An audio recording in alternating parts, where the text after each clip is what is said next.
Episode 1, Bitcoin Begins, Part 1, The Basics, recorded 22nd of October 2019. This is Bitcoin Basics Podcast with your host Faris, that's me, and Gordon from Coin Compass.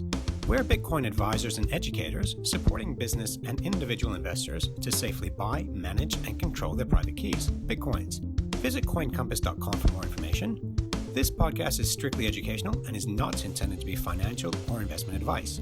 Full disclaimer in the show notes and at the end of this episode. So Coin Compass is actually a business that was born here in Nelson. Basically, a friend of mine who introduced me to Bitcoin when it was about $20. Like everyone else, I ignored him until it was worth about $600. And then I did everything wrong. Traded in and out of Bitcoin rather than just buy and hold. So what we do is we answer the question, what is Bitcoin? How do I buy it? So we show people how to safely buy Bitcoin. So here's the things I'm going to go through tonight. What is a currency? We need a basic understanding of the gold standard. Then we want to look at what is Bitcoin? What's the blockchain? Which is, hands up if you've heard the word the blockchain. And then we'll do Q&A. So first of all, what is a currency? Currency needs 5 attributes. These are scarcity, fungibility, divisibility, durability, transference. Don't worry, we'll go through these key terms and I'll explain them. So it's scarce. So something that is limited in supply compared to demand, also known as the stock to flow ratio. Gold, it's scarce. There's a lot of work involved in getting gold out of the ground. It's one of the many things that give it its value. The thing with gold, we don't know how scarce it is. We don't know how much is left in the earth to mine. We could find a ship of gold or several that are buried somewhere. So we actually don't know how much gold is out there. With Bitcoin, it was actually created from day one to be scarce. Only 21 million Bitcoins will ever be created. And we know exactly that amount. And I'll go into details later as to why it's hedged for inflation and deflation. So with Bitcoin, designed from day one to be scarce, by the time we get to 21 million Bitcoins, no more will ever be created. Fungible. So essentially, a Kiwi dollar here, use a Kiwi $10 here at this pub, go to the Marlborough Hotel, which is not New Zealand's oldest pub, you can use the same $10 there. So fungible basically means it's something that can be used within the same place. So take your Kiwi dollars overseas, you have to transfer them. Now Bitcoin is globally interchangeable. Hans Jensen in Nelson, who makes the ring to rule them all, he accepts Bitcoin, and you can now use Bitcoin in over 5,000 vendors in Japan. Even in milk bars, they accept Bitcoin now. Japan is huge when it comes to accepting Bitcoin. All you need to accept Bitcoin is a smartphone. I will explain how that works later. Now, if you're traveling from New Zealand to Japan, then Europe, you would either use a Sears card. You'll see on the back of your card it has a double C, means you can use that overseas. Problem is, every time you use it, you get a fee for using it, and you get thwarted in the exchange rate. You don't get a true exchange rate, so the banks will make money 2 ways. One is through the exchange, and then your fees. Other option is you're exchanging your New Zealand dollars for Japanese yen and euros, carrying around cash, not very safe. Now, if you couldn't use Bitcoin somewhere, you could get to a Bitcoin ATM, and what you would do is you basically, from your phone, can buy and sell Bitcoins to that ATM. So Bitcoins is essentially a series of letters and numbers on your phone. You can send that Bitcoin to your ATM. If you're in Japan, you get Japanese yen that comes out. If you're in France, you get euros. In America, American dollars. Now, this is where Bitcoin's got a lot of room to grow. It's still not competing with Visa and MasterCard, but it's early days for Bitcoin, and we'll explain that again later. All right. Divisibility. So a currency needs to be easily divisible. 100 Kiwi dollars, you can have a $100 note, 520 notes, you can have it all in coins. It needs to be divisible so it can be interchangeable. Now, gold bullion, if you wanted to use gold, and I like using gold as a comparison for explaining Bitcoin because it's just something we're all aware of. But to use gold bullion, you need to melt it down. So you have gold bullion or gold ingots. Bitcoin has 8 decimal points. So after the 0, you have 8 decimals. So this is where most people get confused. I don't have $12,000 to buy a Bitcoin. You don't need to buy a Bitcoin. You can buy $50 worth. You can buy $20 worth. So today, $50 worth of Bitcoin is $50 New Zealand is worth that many Bitcoins, 0.003856. With the 8 decimal points, if a Bitcoin ever gets to $1 million per Bitcoin, then those last 2 decimal points would represent 1 cent. So that's the if scenario. Now, if you're doing math, and we'll look at this later, if the same amount of money that goes into people buying gold would go into Bitcoin, then just by math alone, 1 Bitcoin would be worth $400,000 US. That's the mathematics. Now, currency needs to be durable. This means it needs to stand the test of time. This is where, if you look at the periodic table of the elements, you obviously can't use gases. You can't use a lot of things that are that have like uranium or something. It needs to be. You can carry it, and you can. It's not going to erode or dissolve. So, of the 4 key metals in the periodic table of the elements, gold is the best. Because it's actually very easy to test gold. Very, very simple test. Very, very cheap. And it stands the test of time. So with gold, if you find gold at the bottom of the ocean, say it's been there for 1,000 years, bring it up. It doesn't take much to clean it, to restore it to its original value. With silver, when you clean silver, you're actually decaying it a little bit. So gold is an excellent store of value because it doesn't decay, it doesn't erode. You can basically dig it up, clean it, back to its normal value, normal state. Now, Bitcoin is durable because Bitcoin, what we'll find out later, is basically a series of letters and numbers. And this, you'll understand this when I explain the blockchain. Now, that is a picture of hieroglyphics. That's thousands of years old. In the pyramids, you can go visit those today. There are caves in Indonesia where you can see paintings carved into stone 30,000 years old.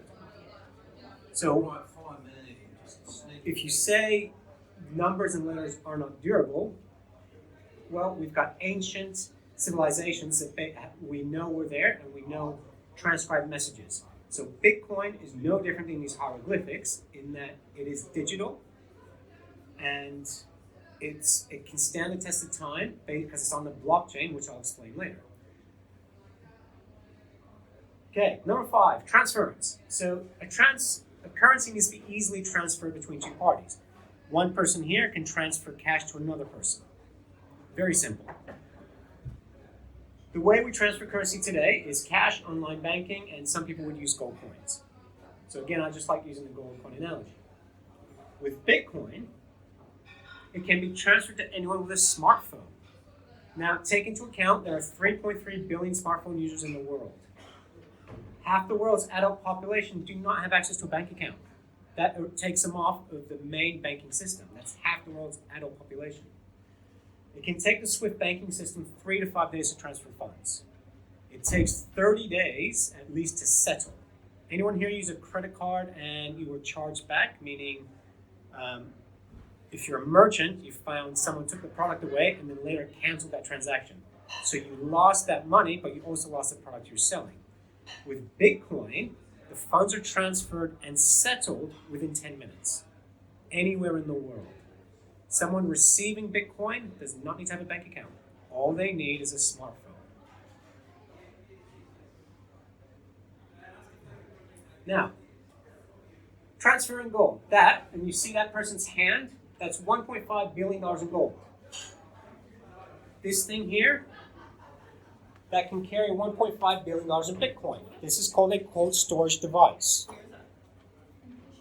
That can carry $1.5 billion worth of Bitcoins in.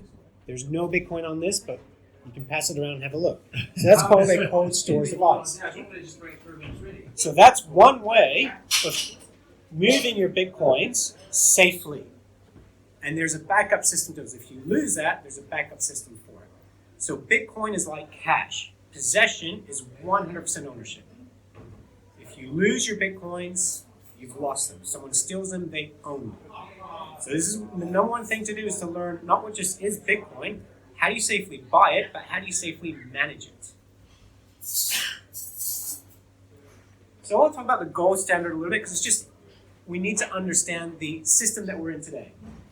So before 1974, a currency was backed by gold.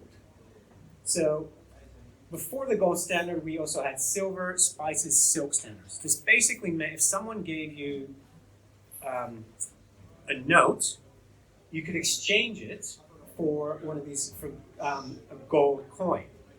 Before that, silver, spices, and silk, the reason we used those was because they had intrinsic value. It wasn't just a currency.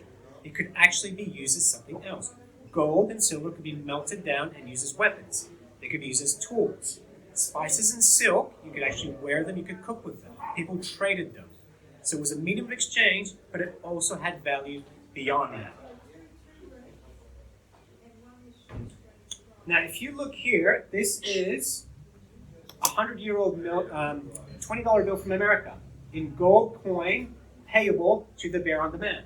So what that meant was, you could take that $20 to the central bank in America, and they would give you gold. They'd hand you physical gold. So that was a gold standard. If you wanted to print more money, you could only do so by acquiring more gold. Gold was set at $33 an ounce. So the gold standard basically meant however cash, paper cash is in circulation, each government, be it France, America, England, South Africa, you had to have that amount of gold in your vaults. Anyone see Die Hard 3? That's what they robbed. They robbed the world's gold global reserve. So you could only print money equivalent to the gold that you had. So governments were not allowed to print money unless they had the gold to back it. That changed in 1974. So basically what happened was, in the 1950s, President Johnson embarked on what was called the Good Society program that paved the way for the infrastructure of America today. They then had the Vietnam War that took America into a lot of debt. So America started printing money they did not have. Charles de Gaulle, the president of France, basically called bullshit. Said, we don't think you have it. He sent 2 warships over to collect his gold because he didn't believe the Americans had the gold. President Nixon basically said, yep, you're right, went off the gold standard. No longer in gold did we trust, but the notes were changed to in God we trust on the back of the American dollar bill. So this went from the gold standard to the fiat standard. That's when we leave the gold standard. What you're looking at is the level of federal government debt in America. We could print money.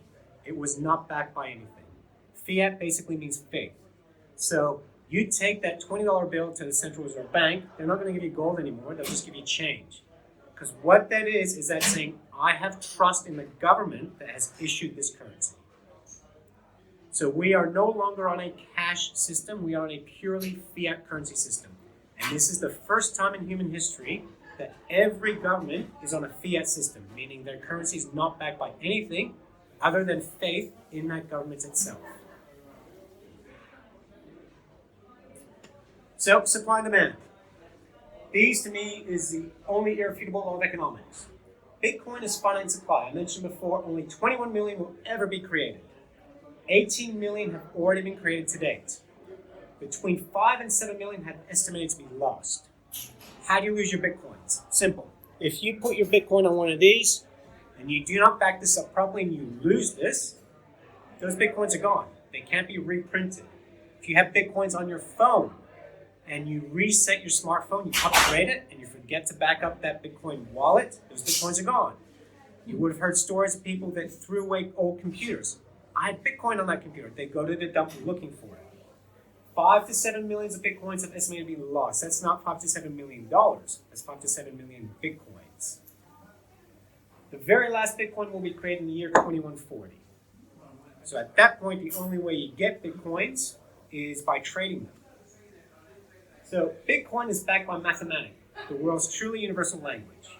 You write down a mathematical equation on a piece of paper, you take that around the world, someone's going to understand it. I can't read Mandarin, I can't read Cyrillic, but I can read math, and most people can. Is that with 7 million being lost? That's a third of Bitcoin. Yep, third of supply. Is there a risk that more will be lost? Yes, and that's what we do. We show you how to not lose it. The reason they're lost is simple human error. People do not know what they're doing with them. Will a third of the world's currency and other monies be lost down the back of a sofa, though? Yes, but there's a hell of a lot more of the world's currency than there is Bitcoin, and that's something we'll look at later. Thanks for watching or listening. Please visit coincompass.com/free to register to our socials and discover other free content. Subscribing, liking, and following helps this content remain ad-free. Until next time. Disclaimer. Any content provided by Coin Compass or the Bitcoin Basics podcast is for educational and informational purposes only and is not investment, legal, tax, or any other professional advice. A qualified professional should be consulted before making any financial decisions.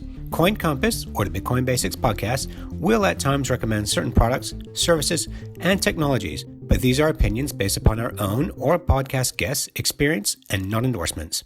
We take no liability for out-of-date or inaccurate information, software bugs, manufacturing errors, technology misuse, or issues involving third parties. Visit coincompass.com for more information and please contact us.